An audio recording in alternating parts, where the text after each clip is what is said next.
नमस्कार, जनता टीवी देख रहे हैं आप और आपके साथ मैं हूं रितेश कुमार गौतम और बुलेटिन में वक्त हो चला है सुपरफास्ट न्यूज का।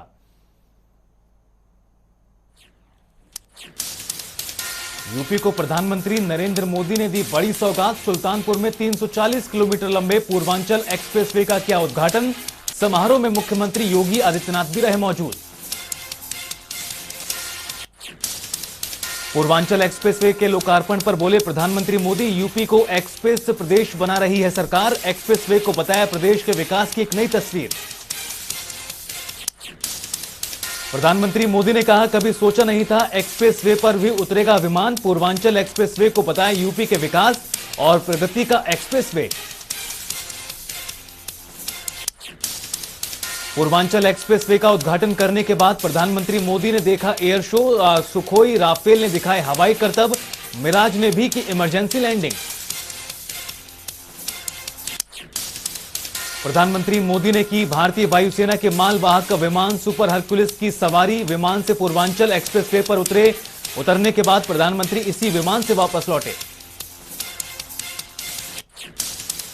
पूर्वांचल एक्सप्रेसवे को लेकर सपा अध्यक्ष अखिलेश यादव ने जारी किया नया म्यूजिकल वीडियो। बीजेपी पर साधा निशाना, कहा कुछ लोग दूसरों की पट्टी पर उतारते हैं अपना जहाज। अखिलेश यादव ने बीजेपी पर समाजवादी पार्टी के काम का श्रेय लेने का लगाया आरोप। तंज कसते हुए कहा, फीता आया लखनऊ से और नई दिल्ली से आई कैंची। प्रधानमंत्री नरेंद्र मोदी से पहले सपा कार्यकर्ताओं ने पूर्वांचल एक्सप्रेसवे का किया सांकेतिक उद्घाटन। पुलिस को चकमा देकर एक्सप्रेसवे पर चलाई साइकिल। अखिलेश यादव ने ट्वीट की तस्वीर। उत्तराखंड के 2 दिवसीय दौरे पर बीजेपी अध्यक्ष जेपी नड्डा उधम सिंह नगर जिले में बंगाली समाज को किया संबोधित। उत्तराखंड के सीएम पुष्कर सिंह धामी भी रहे मौजूद। जेपी नड्डा ने आजादी के आंदोलन में बंगाली समाज के योगदान को भी गिनाया। कहा, हमें आजादी महान सेनानियों के त्याग और बलिदान की वजह से मिली। बढ़ते प्रदूषण पर केंद्र के साथ दिल्ली, यूपी, हरियाणा, राजस्थान और पंजाब के अधिकारियों ने की ज्वाइंट मीटिंग। दिल्ली सरकार ने वर्क फ्रॉम होम और इंडस्ट्री बंद रखने का दिया सुझाव। मीटिंग के बाद दिल्ली के पर्यावरण मंत्री गोपाल राय ने की प्रेस कॉन्फ्रेंस। कहा, निजी और सरकारी कार्यालयों में लागू हो work from home. Supreme court के आदेश के बाद केंद्र ने बुलाई थी बैठक। गोपाल राय का ऐलान, दिल्ली में 3 दिसंबर तक चलेगा रेड लाइट ऑन गाड़ी ऑफ अभियान। शहर में सभी स्कूल कॉलेज पहले से हैं बंद। 17 नवंबर से दोबारा खुलेगा करतारपुर कॉरिडोर। गृह मंत्री अमित शाह ने ट्वीट कर किया ऐलान। कहा, करतारपुर कॉरिडोर खुलने से बड़ी संख्या में सिख श्रद्धालुओं को होगा फायदा। अमित शाह ने जताई उम्मीद, श्री गुरु नानक देव जी के प्रकाशोत्सव से पहले करतारपुर कॉरिडोर दोबारा खुलने से देश भर में होगी खुशी की माहौल। लंबे समय से चली आ रही थी कॉरिडोर को खोलने की मांग। करतारपुर कॉरिडोर फिर से खुलने पर पंजाब के सीएम चरणजीत सिंह चन्नी ने जताई खुशी। कहा, 18 नवंबर को मत्था टेकेगी पूरी राज्य कैबिनेट। चुनावी मौसम में पंजाब में भी पकड़ी हरियाणा की चाल। हरियाणा की तर्ज पर पंजाब में प्राइवेट जॉब में आरक्षण की तैयारी कर रही चन्नी सरकार। पंजाब में जल्द लोकल रिजर्वेशन कानून ला सकती है चन्नी सरकार। कानून के तहत पंजाबियों को दी जाएगी जॉब में ज्यादा तवज्जो। कानून के आने के बाद बड़ा बवाल होने की संभावना। पंजाब कांग्रेस के अध्यक्ष नवजोत सिंह सिद्धू ने पटियाला में पावरकॉम दफ्तर की छत पर बैठे प्रदर्शनकारियों से की मुलाकात। जूस पिलाकर खत्म कराई कर्मचारियों की हड़ताल। नवजोत सिंह सिद्धू ने कर्मचारियों की मांग सीएम चरणजीत सिंह चन्नी के सामने रखने का दिया भरोसा। पिछले करीब 3 महीने से प्रदर्शन कर रहे थे कर्मचारी। बीएसएफ का अधिकार क्षेत्र बढ़ाए जाने के खिलाफ पश्चिम बंगाल विधानसभा में प्रस्ताव पारित। पंजाब के बाद ऐसा करने वाला दूसरा राज्य है। पश्चिम बंगाल विधानसभा में प्रस्ताव पेश होने पर बीजेपी ने किया जमकर विरोध। बीजेपी नेताओं ने विधानसभा की कार्यवाही का बहिष्कार करते हुए की जमकर नारेबाजी। ड्रग्स केस में महाराष्ट्र के मंत्री नवाब मलिक का नया खुलासा। केपी गोसावी और एक इन्फॉर्मर की कथित व्हाट्सएप चैट की शेयर। चैट में काशिफ खान नाम के व्यक्ति का जिक्र। नवाब मलिक ने क्रूज ड्रग्स पार्टी में मौजूद दाढ़ी वाले व्यक्ति को बताया नाम। कहा फैशन टीवी इंडिया का हेड काशिफ खान है वो दाढ़ी वाला व्यक्ति जो फैशन के नाम पर करता है ड्रग का धंधा। नवाब मलिक ने एनसीबी अधिकारी समीर वानखेड़े के खिलाफ भी खोला मोर्चा। गोसावी और काशिफ खान के व्हाट्सएप चैट शेयर कर पूछा समीर वानखेड़े का इससे संबंध क्या है। नवाब मलिक का दावा क्रूज पार्टी में काशिफ खान और दुबई का एक व्यक्ति भी था मौजूद। बोले काशिफ खान समीर वानखेड़े के लिए करता है वसूली का काम। इस्लाम के नाम पर जहरीली प्लाने वाले जाकिर नाइक को लेकर सरकार ने लिया बड़ा फैसला। इस्लामिक रिसर्च फाउंडेशन पर लगा बैन 5 साल के लिए आगे बढ़ाया गया। जाकिर नाइक के एनजीओ पर पहली बार नवंबर 2016 में यूएपीए के तहत लगाया गया था बैन। जाकिर नाइक के खिलाफ भारत में दर्ज हैं कई आपराधिक मामले। फिलहाल मलेशिया में रह रहा है जाकिर। जम्मू कश्मीर के हैदरपुरा इलाके में सुरक्षा बलों ने एनकाउंटर में 2 आतंकवादियों को किया ढेर। मारे गए आतंकियों की पहचान समीर और आमिर के रूप में हुई। करीब 3.5 घंटे चला एनकाउंटर। गोलीबारी के दौरान आतंकियों को पनाह देने वाले 2 लोग भी ढेर। बिल्डिंग के टॉप फ्लोर पर छुपे हुए थे आतंकी। सरेंडर करने के लिए कहने पर की फायरिंग। गोलीबारी के दौरान एक पुलिसकर्मी भी घायल।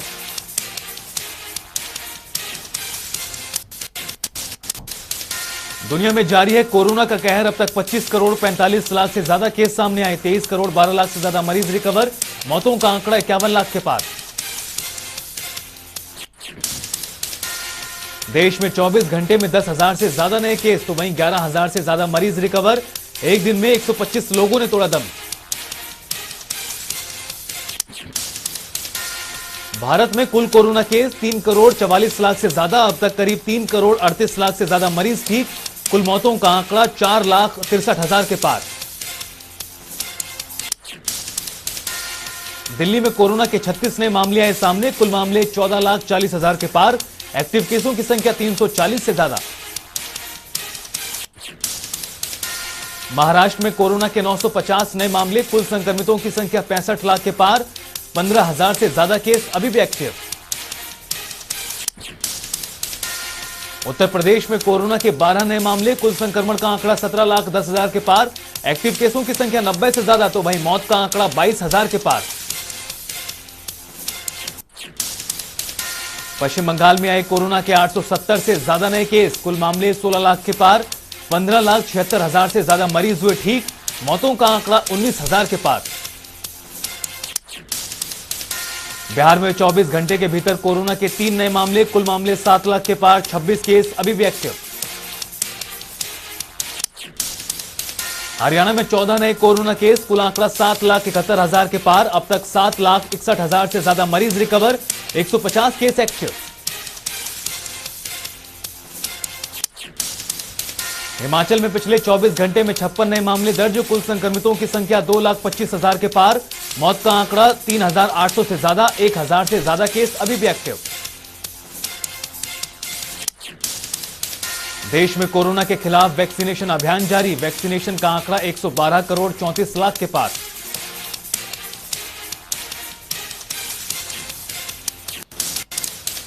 प्रधानमंत्री नरेंद्र मोदी ने दिल्ली स्थित कैग हेडक्वार्टर में सरदार वल्लभ भाई पटेल की प्रतिमा का किया अनावरण। सीएजी कार्यालय में पहले ऑडिट दिवस समारोह को भी किया संबोधित। ऑडिट दिवस समारोह को संबोधित करते हुए प्रधानमंत्री नरेंद्र मोदी ने विपक्ष पर किया हमला। कहा हमने पिछली सरकारों का सच पूरी ईमानदारी से देश के सामने रखा। प्रधानमंत्री नरेंद्र मोदी ने कहा पहले देश में ऑडिट को एक आशंका और भय के साथ देखा जाता था लेकिन आज ऑडिट वैल्यू एडिशन का है एक अहम हिस्सा। ऑडिट दिवस पर प्रधानमंत्री मोदी ने कहा एक संस्था के रूप में कैग अपने आप में एक विरासत, इसकी रक्षा और इसे बेहतर बनाना हर पीढ़ी का कर्तव्य है। कृषि कानूनों के खिलाफ जारी आंदोलन को लेकर कांग्रेस नेता राहुल गांधी ने केंद्र सरकार पर साधा निशाना। कहा मोदी सरकार ने क्रूरता की सारी हदें पार की। ऑस्ट्रेलिया में राष्ट्रपिता महात्मा गांधी की मूर्ति का किया गया क्षतिग्रस्त। प्रतिमा की गर्दन को की गई तोड़ने की कोशिश। हमलावरों की धरपकड़ में जुटी पुलिस। ऑस्ट्रेलियाई प्रधानमंत्री स्कॉट मॉरिसन ने की घटना की निंदा, कहा सांस्कृतिक स्मारकों पर हमले के बर्दाश्त नहीं। एक दिन पहले ही प्रधानमंत्री ने किया था महात्मा गांधी की मूर्ति का अनावरण।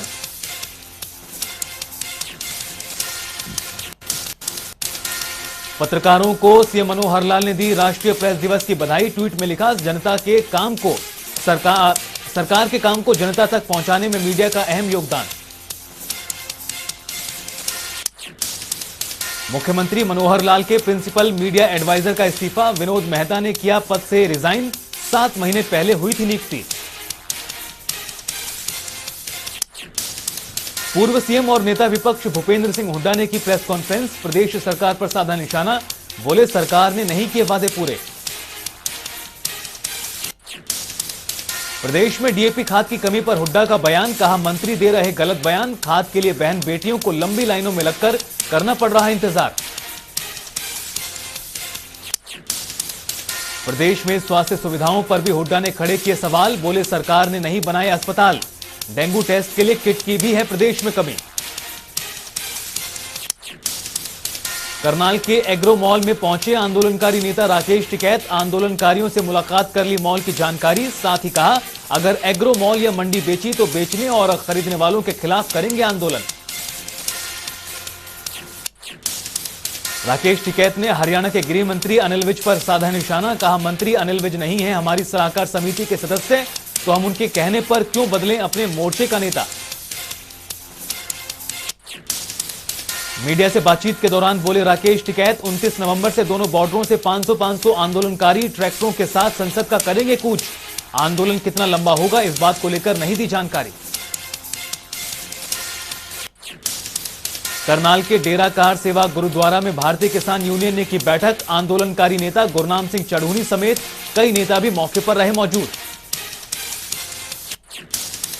गुरनाम सिंह चढ़ूनी का बड़ा ऐलान, बोले पंजाब विधानसभा में उतारेंगे सभी प्रत्याशी, बुद्धिजीवी लोगों का मिलेगा साथ, खुद के चुनाव लड़ने से किया इनकार। तिगांव में क्षेत्र की समस्याओं को लेकर विधायक राजेश नागर ने की बैठक, जिला उपायुक्त जितेंद्र यादव समेत तमाम आला अधिकारी मौके पर रहे मौजूद। विधायक राजेश नागर ने अधिकारियों को समय पर काम करने के दिए निर्देश, लापरवाही बरतने पर सख्त कार्रवाई की कही बात। कालांवाली में आम आदमी पार्टी के सांसद और प्रभारी डॉक्टर सुशील गुप्ता ने कार्यकर्ताओं को किया संबोधित, बोले हरियाणा में बीजेपी सरकार में चरम पर पहुंचा भ्रष्टाचार। डॉक्टर सुशील गुप्ता का ऐलान, बोले निकाय और पंचायत चुनावों में भाग लेगी आम आदमी पार्टी, हरियाणा की जनता को आप में है विश्वास। अंबाला में महिला सुरक्षा के प्रति लोगों को जागरूक करने के लिए पुलिस महानिदेशक के आदेश अनुसार निकाली गई साइकिल रैली, प्रदेश के हर जिले में पहुंचेगी रैली। अंबाला पहुंचने पर महिला पुलिस का किया गया जोरदार स्वागत।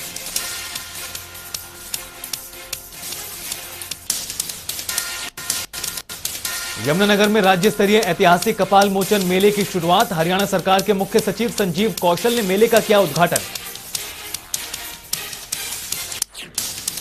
मेले में कई राज्यों से 10 लाख श्रद्धालुओं के पहुंचने का अनुमान, 19 नवंबर को होगा मुख्य स्नान। आयोजन को लेकर प्रशासन ने किए पुख्ता इंतजाम, श्रद्धालुओं को करना होगा कोरोना नियमों का पालन। बहादुरगढ़ की अनिष्ठा राठी ने रचा इतिहास, सोनीपत में आयोजित हुई all India deadlift power lifting championship में जीता स्वर्ण, जीत के बाद परिवार में खुशी का माहौल। नांगल चौधरी में नगरपालिका की बड़ी पहल, सर्दी को देखते हुए रैन बसेरों में बेघरों को रहने का किया इंतजाम। जीत के बाद अनिष्का ने अपने माता पिता और कोच का जताया आभार, कहा गुरु और माता पिता के मार्गदर्शन से हासिल की सफलता। करनाल में बड़ा डेंगू का प्रकोप, जिले में अब तक सामने आए 186 मामले, स्वास्थ्य विभाग बीमारी को लेकर लगातार लोगों को कर रहा जागरूक। स्वास्थ्य विभाग ने किया दावा, कहा अस्पताल में बेड की नहीं कोई कमी, साथ ही विभाग ने मरीजों के परिजनों से की सावधानी बरतने की अपील। मरीजों के परिजनों को प्राइवेट ब्लड बैंक पर बड़ा आरोप, कहा ब्लड के लिए कीमत से ज्यादा वसूल रहे पैसे। रेवाड़ी में सफाई कर्मचारियों ने जिला सचिवालय पर किया प्रदर्शन, सरकार के खिलाफ जमकर की नारेबाजी। मुख्यमंत्री मनोहर लाल के नाम सौंपा सीटीएम को ज्ञापन। फतेहाबाद में परिवहन विभाग की लापरवाही आई सामने, जान जोखिम में डालकर बसों की छत में बैठकर सफर करने को मजबूर हैं स्कूली छात्र। रोडवेज की समस्याओं को लेकर पहले भी प्रदर्शन कर चुके हैं छात्र, प्रशासन ने नहीं किए समुचित इंतजाम। गुरुग्राम में बढ़ते प्रदूषण के बीच प्रशासन सख्त, जारी की गाइडलाइन, सड़कों पर वाहनों के आगमन को 30% तक कम करने के दिए निर्देश। नए नियमों के अनुसार सरकारी और निजी कर्मचारियों को घर से काम करने के मिले निर्देश, फिलहाल 1 हफ्ते तक इन नियमों का करना होगा पालन। घरौंडा में टला बड़ा हादसा, चलती कार पर गिरा 70 किलो का पत्थर, कार का अगला हिस्सा पूरी तरह क्षतिग्रस्त, हादसे में किसी को नहीं आई चोट। पत्थर को लेकर थाने पहुंचा वाहन चालक, करनाल से पानीपत जा रहा था शख्स, जांच में जुटी पुलिस। पुंडरी में बदमाशों के हौसले बुलंद, हाबड़ी मोड़ के पास दुकान पर फायरिंग, मालिक के नाम चिट्ठी छोड़कर मांगी 5 लाख रुपए की फिरौती, पैसे न देने पर जान से मारने की धमकी। करनाल में दर्दनाक हादसा, नेशनल हाईवे के पास कार में लगी आग, दमकल विभाग के पहुंचने से पहले जलकर राख हुई कार।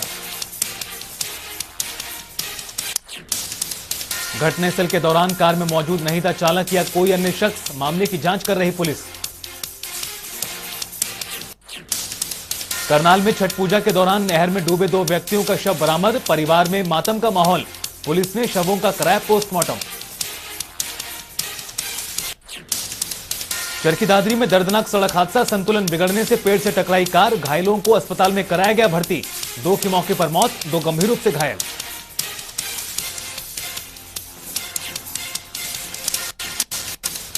हिमाचल के सीएम जयराम ठाकुर का बयान, कहा ईज ऑफ डूइंग बिजनेस में बेहतरीन काम कर रहा प्रदेश, रैंकिंग में हुआ सुधार, 17वें से 7वें स्थान पर पहुंचा हिमाचल।